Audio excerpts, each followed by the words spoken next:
A conselleira de Medio Rural, Ángeles Vázquez, comprobou esta mañá o resultado da ampliación das instalacións do Grupo de Desenvolvemento Rural do Salnés Ulla Umia, o GDR situado na parroquia de Vilalonga, en Sanxenxo. Vázquez explicou durante a visita que hai 24 GDR en todo o territorio galego que contan con 84 millóns de euros da Xunta para o período 2014-2020.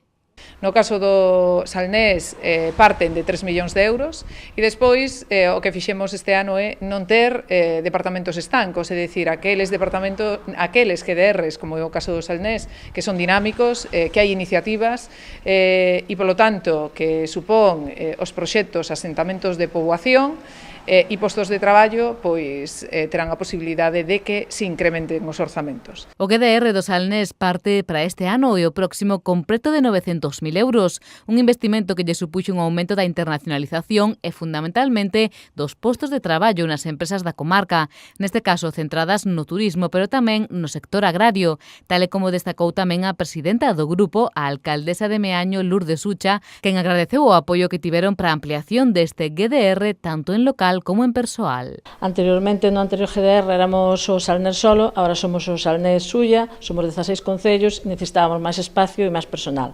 E, bueno, reiterar un pouco e recoller un pouco o que dixo a conselleira, que somos un GDR, pois,